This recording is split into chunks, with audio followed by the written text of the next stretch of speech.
Union petition government over salary fixation. Police launch festive operations. And local Goroka community struggling.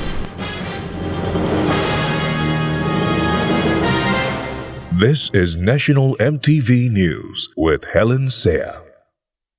Good evening and thanks for joining us for National EMTV News. Union leaders of the public service in the country are petitioning the Marape government to address public servant salary fixation matters by the first quarter of 2021. The Public Employees Association, together with the Council of Public Sector Unions, have threatened to take industrial action, including withdrawing of labour and non-resumption of school classes at the beginning of next year if their demands are not met.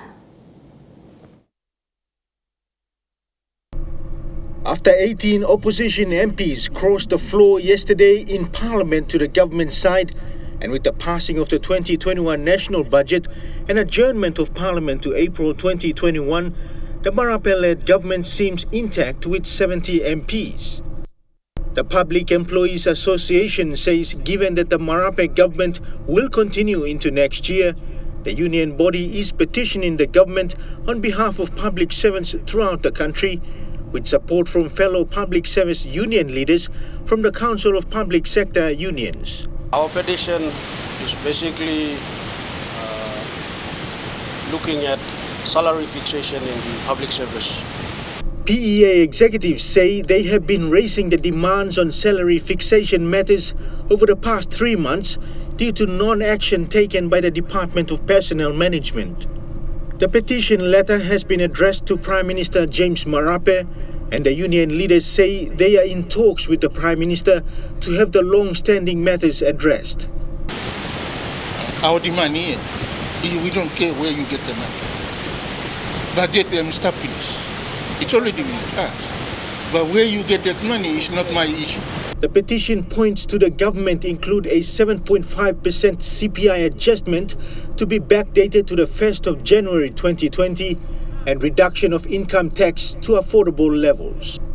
The union leaders say if their demands are not met by the first quarter of 2021, they will take industrial action, including early shutdown for festive season, withdrawing of labour and non-resumption of school classes next year. Dennis Orere, National EMTV News. This next story is about ordinary Papua New Guineans impacting the community in their little way through their capacity in the organizations they work with. It was a story in the newspaper picked up by a BSP staff and eventually led to the donation of 8 brand new examination lights worth over 24,000 kina for Port Moresby General Hospital's maternity wing. Today, BSP Finance, a subsidiary of Bank South Pacific, donated 8 examination lamps to the Port Moresby General Hospital's maternity ward. BSP Finance General Manager Andy Roberts said the gesture is part of BSP's values to give back to the community. And the bank is committed to delivering for our customers, our staff, our shareholders and the community. These lights were ordered from Germany through MedTech and in close consultation with the Port Moresby General Hospital. One examination light cost 3,100 kina. BSP Finance has bought 8 in total. The Labour ward currently has no examination lights, with the staff often using phone torches or borrows examination lights from other units. BSP Finance Community Project Coordinator Delilah Tomala found out about the Labour ward's need through a newspaper article and brought this up with the team. So as soon as we saw the article, we decided that would be our project to supply to purchase the lights for the hospital. And this is the journalist that highlighted the need for these examination lights back in March this year. Lulu Mark said it is a very satisfying feeling to know that the story has made an impact in the community. She adds that these are some of the stories journalists throughout the country are passionate about writing to highlight the need of our people and the struggles or challenges service providers go through in trying to provide that care. Thank you, BSP Finance and Professor Moller and his team at the maternity wing of Port Moresby General Hospital. One would think the major referral hospital in the city has everything, but sadly it doesn't. Coordinator of the ONG services at the Port Moresby General Hospital, Dr. Mary Bagita, admitting they were often using torches. She sincerely thanked BSP, adding that these lights will definitely shed a lot of light at the maternity ward. Shamin Poreambeb, National EMTV News. Bad roads and no aid posts are two amongst other struggles faced by the Kamusi community in rural Goroka. While the community grows cabbage, broccoli, coffee and other fresh produce, it is difficult getting it to the market. And without an aid post in the area, locals have to walk hours to the nearest health center. Kamusi is one of the Goroka district's rural communities in the Mimanalo LLG. It is located 5 kilometers from the main Okuk highway, linked by rough road conditions. Due to the bad roads, only a few vehicles make it into the area. While the people here grow cabbage, broccoli, coffee and other produce, it is difficult getting them to the market. 3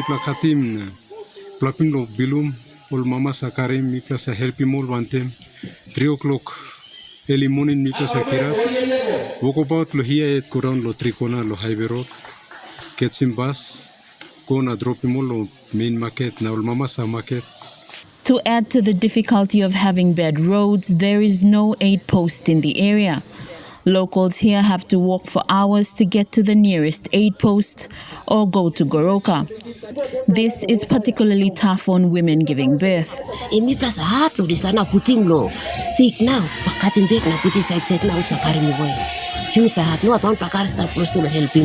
Janet Mike is a local who has been helping women during childbirth for more than 10 years. With the struggles they've had over the years, she says the community needs an aid post in the area.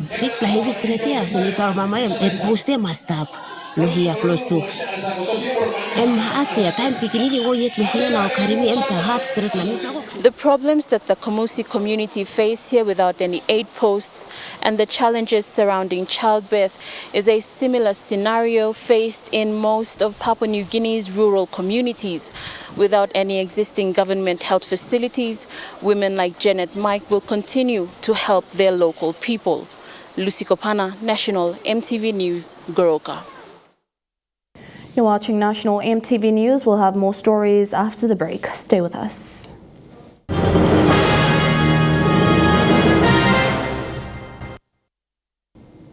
Welcome back.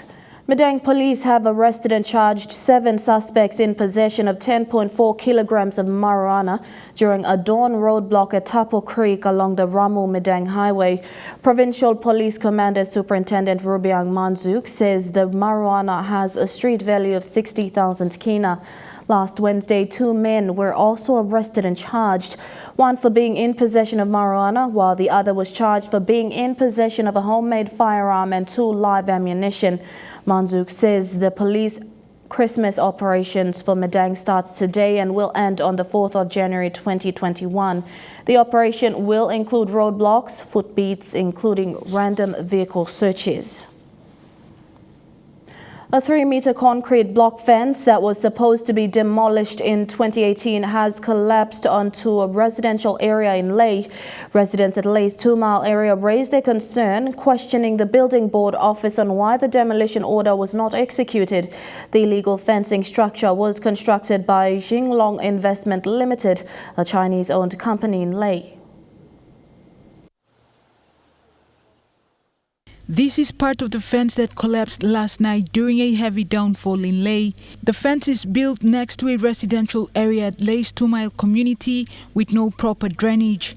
The fencing is 3 meters high. It was constructed using bricks that separates this residential area from this building that used to operate as a sausage factory owned by Jinglong Investment Limited, a Chinese-owned company in Lae.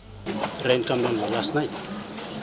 I'm giving him a brick la pressure lo wara lo push him to la brick. Actually all line inside all no around outlet lo all wara lo inside lo come go out the train. So, how will make him outlet? A time wara the more hemoglohi, pressure him, gravity force the wara, push him break. Big plan collapse, big plan through backside.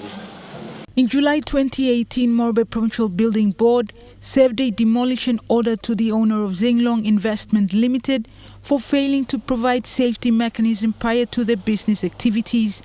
The Chinese-owned company is currently trading under various business names, including Wangsheng Limited, that used to operate as a sausage factory before it was ordered by the Lay City Council to cease operation in May 2018.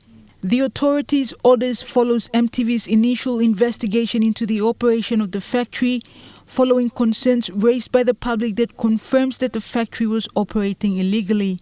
I'm not sure whether this demolition notice I'm got a power long or not. This lana I'm got questions, so me like authority must consider him. According to the demolition order from Morbe Provincial Building Board issued in 2018 to Zinglong Investment, this 3-meter concrete fence is an illegal structure and has to be demolished. However, that didn't happen.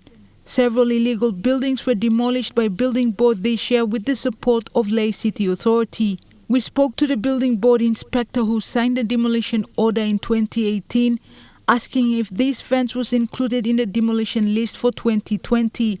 However, the officer said he has to check his records and make sure they carry out the demolition next year. Julie Badui, OA, National MTV News, Lay. St. Barnabas School of Nursing had their graduation yesterday with a total of 120 graduates. The school is located in Alotau in Milne Bay Province and is open to students throughout the nation.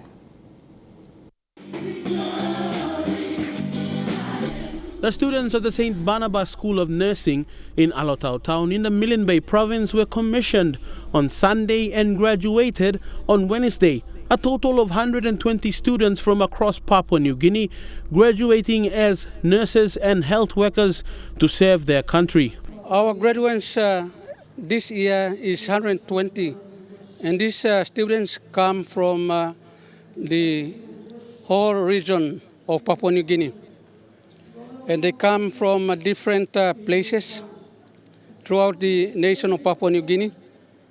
And St. Barnabas School of Nursing is run by the Anglican, Catholic and United Church. George Taudemo, principal of St. Barnabas School of Nursing, said that while more nurses and health workers are graduating, there seems to be not enough jobs going around for the graduates. This is what St. Barnabas School of Nursing. This year we are proud to graduate 120 young men and women of this nation into the workforce. And our plea is to the government, the NGOs, that these young men and women, as they graduate from these training institutions, they need to be employed. He said that the nursing school's greatest plea is for the government and the private sector to provide employment opportunities for their graduates. Most of graduates, they must move into the work environment to be employed. That is the greatest plea from this training institution to the government of the day and any employing agent in this country. Fidelis Sukina, National MTV News. Kumul Petroleum Academy today graduated its third batch of sponsored trainees in trade courses of process operations and mechanical maintenance. The academy specializes in building human resource capacity for the resource sector.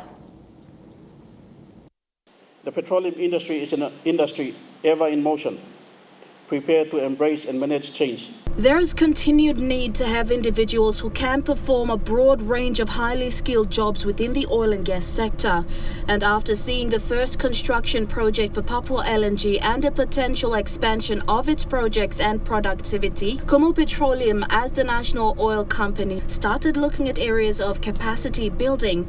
Through this, formed the Kumul Petroleum Academy. Chief Operating Officer of the Academy, Mr. Luke Liria, explained this during a webinar hosted by the Chamber of Mines and Petroleum last month. Our certificates come out of City and Guild in England, and they will audit, and they audit our training material to make sure we don't drop the standard, and we are industry standard and also at a world standard.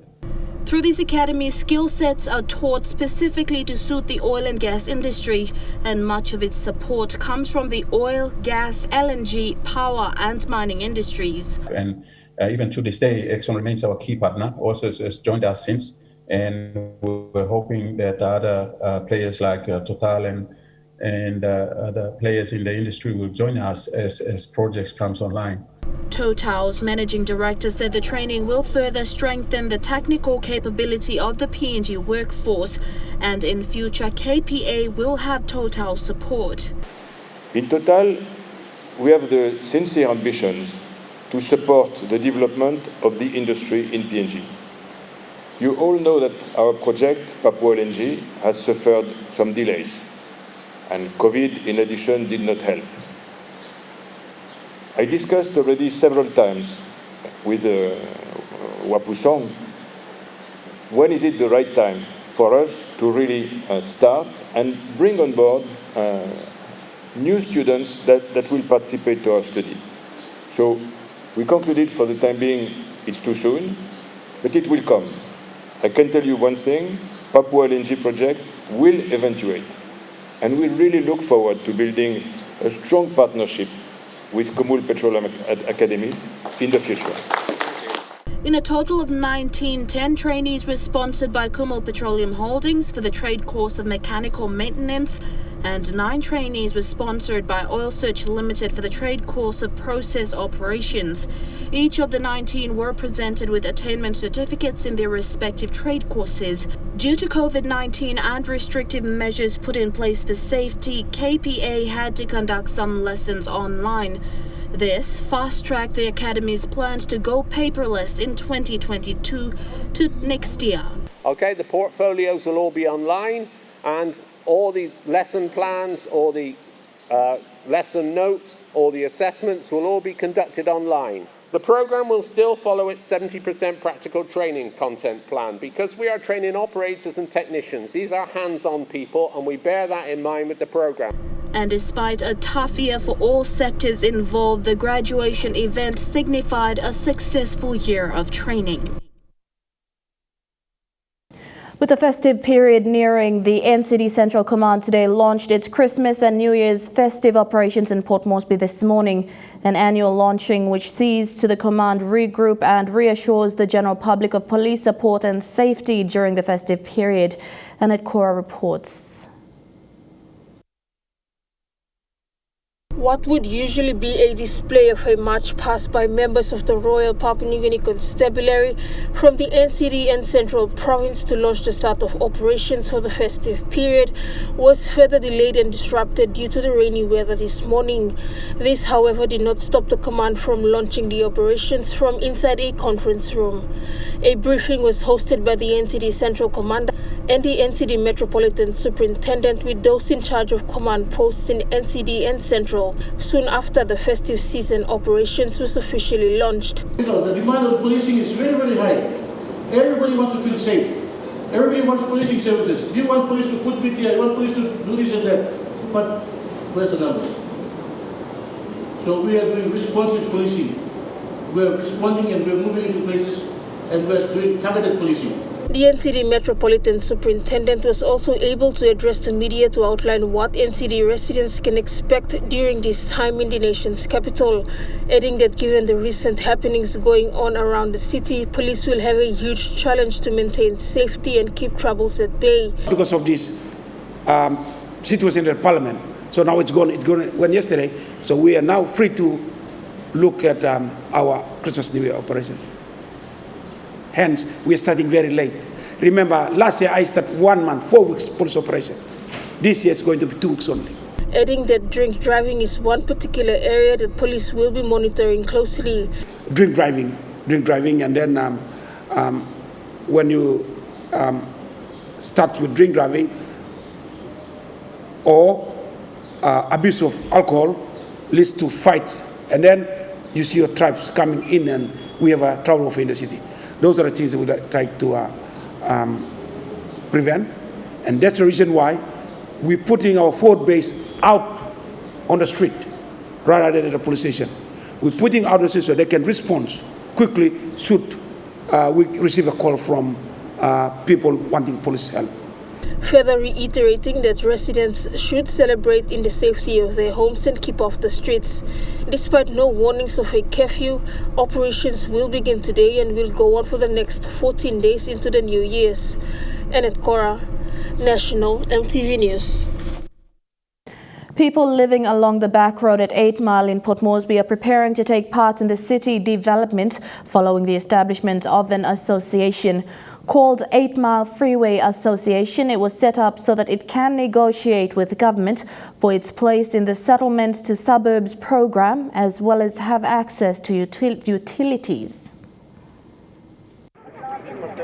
The residents of 8 Mile along the freeway, the back road linking the corners of Port Moresby, have watched while developments have taken shape right before their eyes.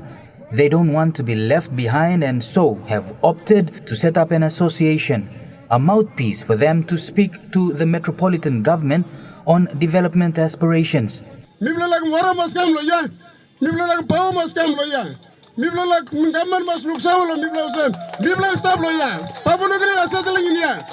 They, like other squatter settlements in Port Moresby, don't have doorstep or in-house access to clean water or electricity. This they hope will see change. They are committed to pay for the services like everyone else. These two things are not important to us.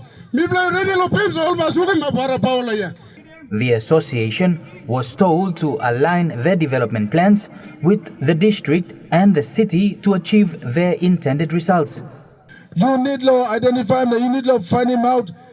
That general plan, development plan for NCDC law this area. Now, development plan must be noticed, law this area. And then you can chat him cost for development blue or community blue. You like also now NCDC like Amazon and notice like also by me pam now, but you got plan to talk. Bradley Valenaki, National EMTV News. And now looking at the NAS Funds market report, the Kina opened unchanged at $0.2850 in the interbank markets this morning. At Bank South Pacific, your Kina will buy $0.2775, $0.3618 Australian dollars, $0.3864 New Zealand dollars, and 28.03 Japanese yen. Looking at commodity prices at New York close, gold is trading higher, coffee closed lower, and cocoa closed higher, copra closed higher. Crude oil is trading higher, palm oil closed lower, and copper closed lower. And on the stock market, the Dow Jones closed lower, the ASX 200 is trading higher, and the All Ordinaries is trading higher. National EMTV News continues with more after these messages. Stay with us.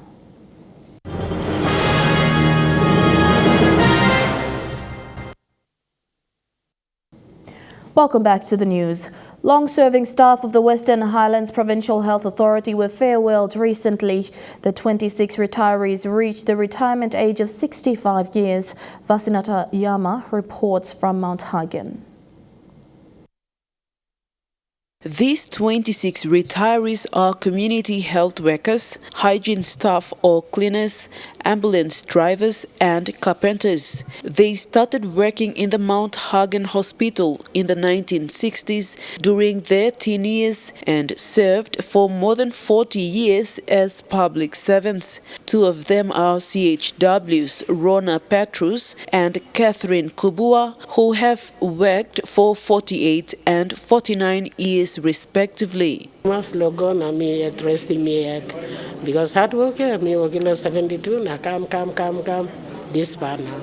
1969 me intake after grade 6 and then me work ikam a school ikam 1970 23rd of October me graduate. Western Highlands Provincial Health Authority CEO David Vorst saluted its long-serving staff and commended them for their service in health. Vorst explained that the health indicators of pediatric case mortality are half the national average, which showed that his staffs are the best.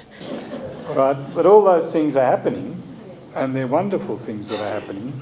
And as I said earlier, those things are happening because of your hard work.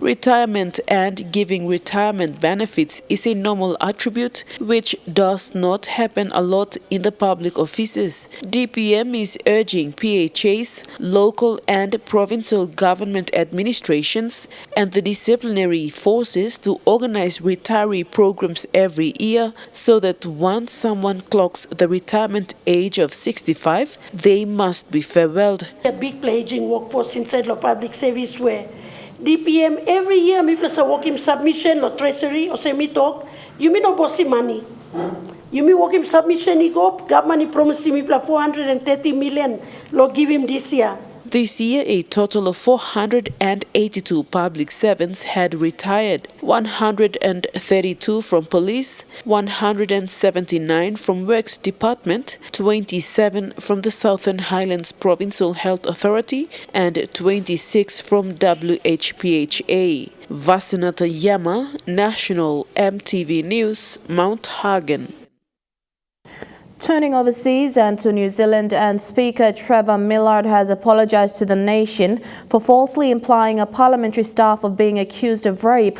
He appeared before a committee yesterday revealing he knew he had made a mistake within 24 hours of making the comment.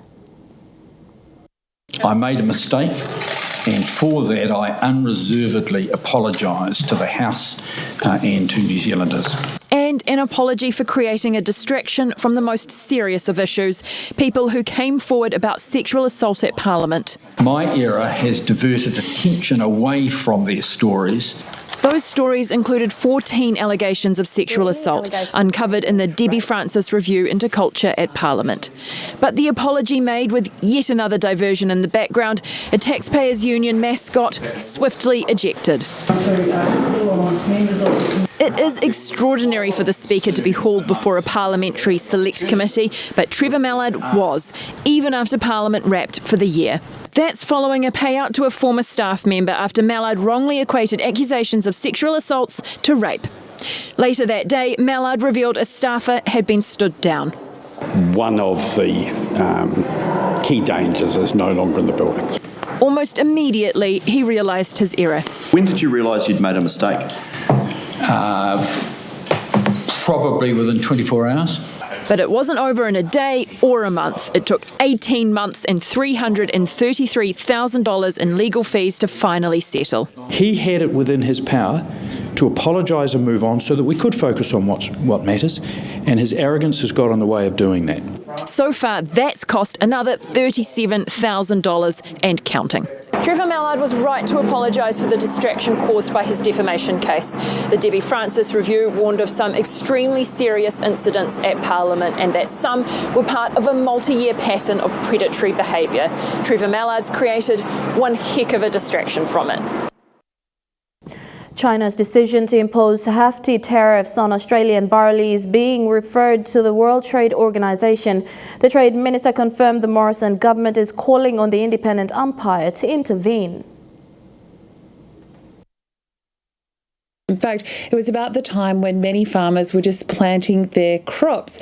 Now, they say that the impost of these tariffs over the next 5 years will be $2.5 billion in lost trade. The Australian grains industry has appealed the decisions through China's domestic processes, all to no avail, leaving Trade Minister Simon Birmingham to make this decision to take China to the WTO. Here he is explaining the decision a little bit earlier. This is the logical and appropriate next step for Australia to take. We have been a long-standing defender of the international rules-based system, of the importance of multilateral cooperation and engagement.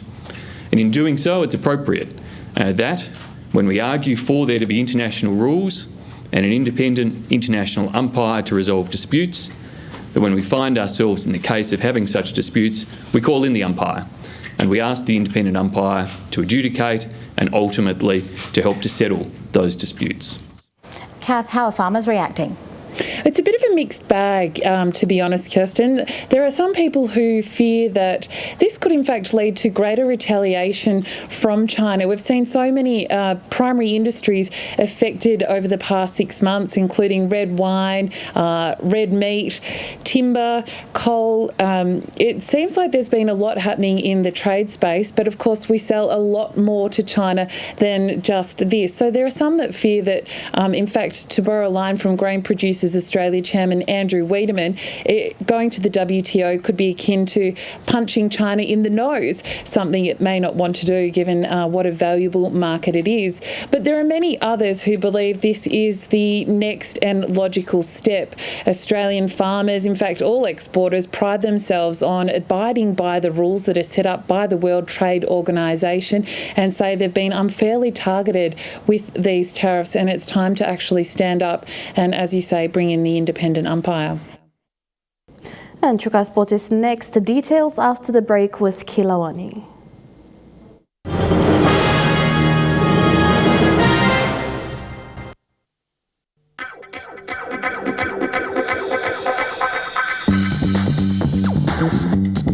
Chuka Sports.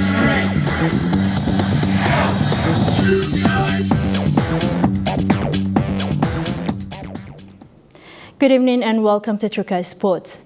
President of Papua New Guinea Football Association, John Capinato, says there were no code of ethics and disciplinary code of conduct in place for the association. He added that now all these have been documented and a disciplinary committee has also been put in place. It has been a long time coming, and according to Papua New Guinea Football Association President John Capinato, the association didn't have a disciplinary code of conduct until his elevation as president of PNGFA. So with PNGFA, we have a disciplinary code of ethics, which is written here. There's a code of ethics here. In the last regime of the previous PNGFA, had no disciplinary and ethics committee set up. There was no appeals committee set up for the last 12, 14 years. When I got in, we set up all these committees now. So we are all governed by disciplinary code, which is alive, that manage the president, all the players, right down to all the member association. That's a disciplinary code here, which is alive. Capinato, who had served as vice president in the past, says he had to step in at one stage to suspend players who had misbehaved during an overseas trip. There were some disciplinary issues. I'm not aware of all those. I think I remember only one thing. A woman went to Samoa and they came back. I was the vice president at the time, and there were women drinking and coming on the plane. Some ladies cannot get on the plane and they had to offload them in Brisbane. So I was the vice president. I acted on as the president. I suspended, I think, on the disciplinary code, about 4 of them automatically out. So that was bad those days. After that, when I took off, I don't know what happened. But now that we are in office now, we have a new general secretary. I think compliance in terms of meeting all those areas, we are now right on the top on everything. In light of the recent revelations on the suspension of members of the men's national team, Capinato has come out clear that during his tenure as president, there will be strict disciplinary measures in place. But discipline doesn't go to one person, it goes to everybody. Now I'm a president, there's no room for undisciplinedness. Must be disciplined if we want to reach the highest goals that we can. And frequent tribal fights and killing has occurred in Como district of Hela province since 2013. Destructions of properties also became normal activity happening at that time. Women and children did not have the freedom to move freely in the community. Many didn't have access to basic goods and services. The district administration was left in chaos and crisis. Until last year, people started to see changes in behavior, especially the youth in the district, and with support from ExxonMobil, Como Rugby League was formed. Purpose of forming the sports club was to involve youths, both male and female, to take part. ExxonMobil also helped build the rugby field in Como Station with support from HGDC just to keep youths busy with sports. According to Maurice Edwin, chairman for Hela Peace Foundation, said they were excited and blessed to see changes in their district. Because all been raving more. All peace loving, all people Lokomo, all be denied through logistic travel fight. But through chat, me talk thank you all 7 denomination inside Lokomo. Me black 7 but denomination Lokomo plus youth or like-minded youth. Me black been bringing peace Lokomo. Now me black looking more with there is a peace. Me black looking more development coming. People thank you, people thank you straight election mobile first of its kind you believe this like feel NRL standard. And Trukai Sports continues with more after the break. Stay with us. Trukai Sports. Welcome back. It was a grueling matchup yesterday between the Northern Motel Butterflies and the Lay Biscuit Corner Tigers. The Tigers took an early lead, but Butterflies came from behind to secure the grand final spot this weekend. Butterflies will take on Tarangau in this year's POM RFL Grand Final. It was a midweek semi-finals for the Port Moresby Rugby Football League, but the Wednesday afternoon didn't disappoint with a good turnout by the crowd and an entertaining match in the senior men's A-grade qualifying final between favourites and minor premiers Connie Tigers and the Butterflies. The match started off with the Tigers scoring first to take a 6-0 lead in the match despite strong defence from the Butterflies. The Tigers forged ahead in their pursuit but were met with strong opposition from the Butterflies. The Butterflies managed to level the score 6-6, but the Tigers were persistent with their attack and managed to string together a try before half-time to take the lead 10-6. The match itself was a brutal affair with the Butterflies captain Rex Tandoa sin bin for a dangerous tackle just before half-time. The match continued strong in the second half, and once more, the Tigers stretched their lead with an opening try in the second half, stretching their lead to 14 points to 6. The match, however, took a turn with the Butterflies managing a strong comeback, the lead soon turning over to them with 2 tries in the second half, ensuring their 2-point victory, the match ending 16 points to 14. Butterflies coach Michael Boyo happy with the result. It's been very consistent and I'm very proud of the effort today. You see, as we came from behind and I'm really proud of the boys' effort. The Butterflies had much experience with the likes of Captain Rex Tandoa and former Gurriers hooker Brian Gispe among a host of standout players. Big guns were outstanding, especially Brian Gispe, Rex Tandoa, Pedro Gene, and Maya Clark as well. And my boys that I brought them up, like Elijah Coots, Simon Kaman, the young fullback, and I thought our 2 wingers, Tike Sabura and Ronnie Surunta, they were outstanding. The Butterflies will have to work hard on their defence and attack when they take on Tarangau in the grand final of the Port Moresby Rugby Football League this Sunday. I think today showed that we really need to polish up our defence, and especially our defence line close to our line. I think we have to work very hard on this. And our attack is a little bit stretchy, but I'm sure we'll work over the weekend. We'll be ready for the grand final.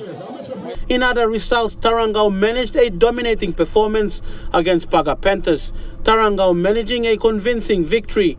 Tarangau will face the Butterflies after defeating Paga Panthers 18 points to 8. Fidelis Sukina, Trukai Sports. And that story wraps up Trukai Sports. The weather report coming up next. Trukai Sports.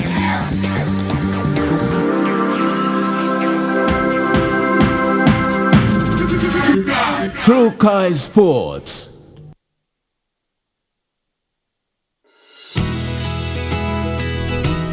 This weather update is proudly brought to you by MoniPlus, with you always.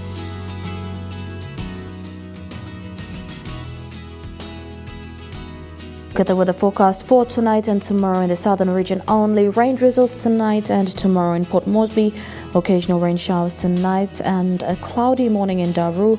Light thundery showers tonight. Fine partly cloudy weather tomorrow in Kerma.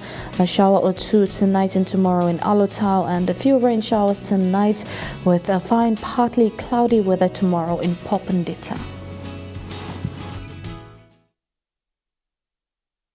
The weather update was proudly brought to you by MoneyPlus, with you always.